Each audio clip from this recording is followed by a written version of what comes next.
Nearly 240 million children around the world are estimated to have a disability, and 49% of children with disabilities are more likely to have never attended school.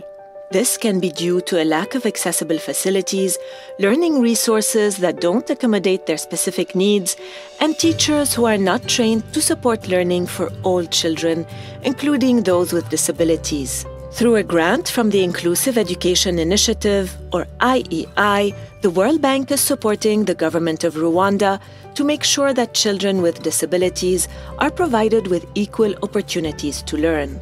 One critical aspect of ensuring inclusive education is making sure that students can access school facilities. Imbogamizi ya mbere twahuraga nazo ni imyumvire y'ababyeyi n'abana, imyumvire. Imbogamizi ya kabiri ni ibikorwa remezo.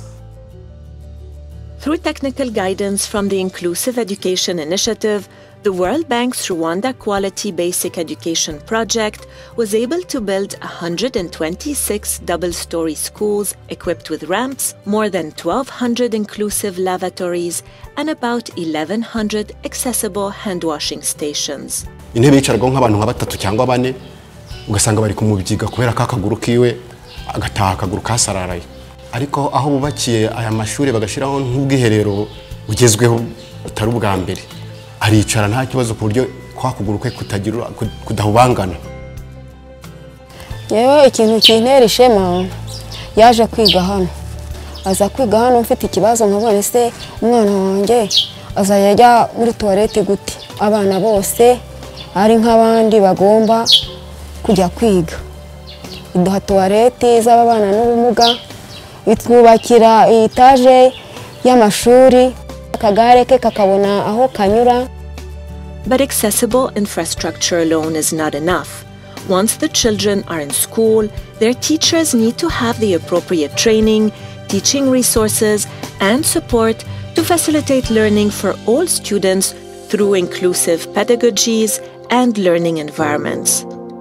Across the country, primary and secondary level teachers are being trained on inclusive education as part of their mandatory continuous professional development courses.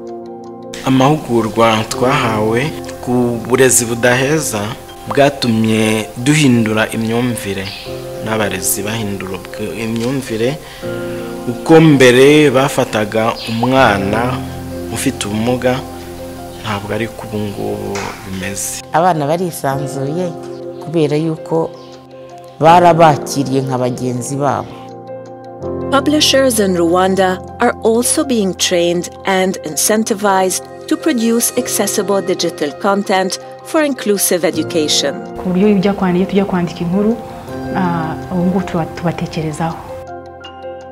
Uburyo igitabo kiteganyirizwa dutangiye kugikora, uwo mushinga usigaye uzamuka ukagenda ukagera no kuri publication ya online, noneho no muri byose kuvuga ngo abana batabona bumva gusa kizabagereho.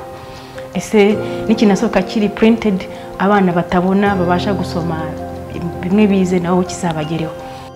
Nuvuga ngo nizo nyuma y'ayo mahugurwa niwo murongo twabashije kongera muri budget y'igitabo twajyaga dukora mbere ko tuyabona. Noneho no ku ruhande rw'ababyeyi imyumvire nayo yarahindutse kuko basigaye babatwoherereza mu gihe bavugaga ngo umwana ufite ubumuga ntiyakwiga. Kuba yiga akaba uwa gatatu ye numvise bishimishije, numva ko n'abarezi ba hano nabo babigezemo uruhare. Akabambwira ati nzaba umuganga kugira ngo mvure nanjye abana bafite ubumuga nk'ukuntu nanjye umuganga yanyitayeho.